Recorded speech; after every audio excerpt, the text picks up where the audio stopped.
CBSE class 12th physics बच्चे आज जो पेपर गया है that is suppose to be very tough.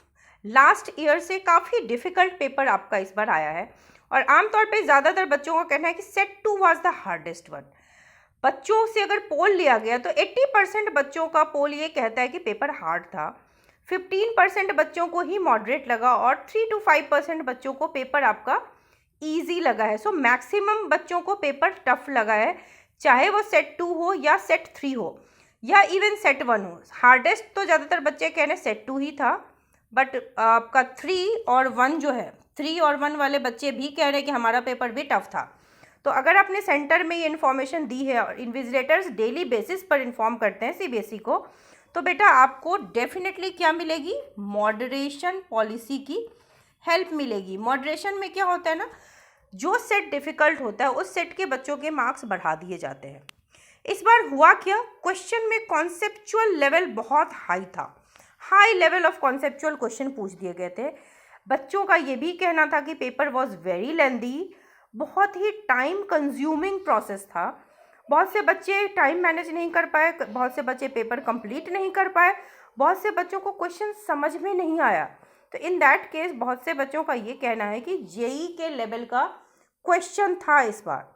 तो जेई के लेवल का अगर क्वेश्चन होगा तो बोर्ड के बच्चों को डिफ़िकल्टी तो होगी, क्योंकि यही रेशियो एवरेज स्टूडेंट का भी होता है। हमारे देश में जितने बच्चे अपीयर होते हैं उसमें से सिर्फ 10% बच्चे होते हैं जो टॉपर्स की कैटेगरी में होते हैं, 60 to 70% बच्चे एवरेज की कैटेगरी में ही होते हैं। और इस वजह से एवरेज बच्चों को कॉन्सेप्चुअल क्वेश्चन सॉल्व करने में काफ़ी दिक्कत आती है। हालांकि आप लोगों को टेंशन लेने की ज़रूरत नहीं है, क्योंकि सीबीएसई की जो लेटेस्ट मार्किंग स्कीम है उसमें कॉपी चेकिंग को बहुत ही लिबरल कर दिया गया है। आपको हर स्टेप के नंबर दिए जा रहे हैं। मॉडरेशन पॉलिसी लगी है, यानी कि फिजिक्स जैसे पेपर जिसमें बच्चों को डर लग रहा है कि वो पास होंगे या फेल, वहाँ पर बच्चों को मॉडरेशन पॉलिसी के हेल्प से पास कराया जाएगा। But the only thing is कि आपको अटेम्प्ट लेने पड़ेंगे। अगर आपने क्वेश्चन में प्रॉपर अटेम्प्ट लिए हैं, चाहे मतलब क्वेश्चन में जो गिवन था वही लिख दिया हो, थोड़ा बहुत मिलता जुलता आंसर लिख दिया हो, तो आपको वहाँ पे नंबर मिलेगा। इंटरनल में तो देखो किसी को दिक्कत नहीं होती, इंटरनल मार्क्स सबको मिल जाते हैं।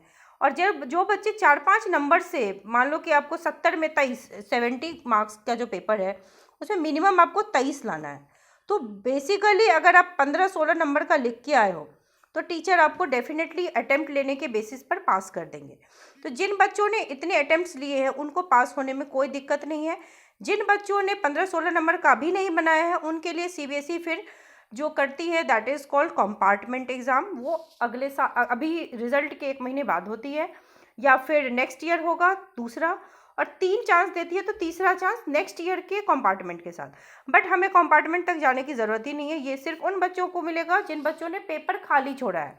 अगर आपने अटैम्प्ट लिया और सिर्फ 15-16 नंबर का भी सही बनाया है तो according to the latest marking scheme आप ज़रूर पास हो जाएंगे। मॉडरेशन की हेल्प आपको डेफिनेटली मिलेगी, इसलिए बच्चे आप सब टेंशन मत लो। अगले सब्जेक्ट यानी कि केमिस्ट्री की प्रिपरेशन करो।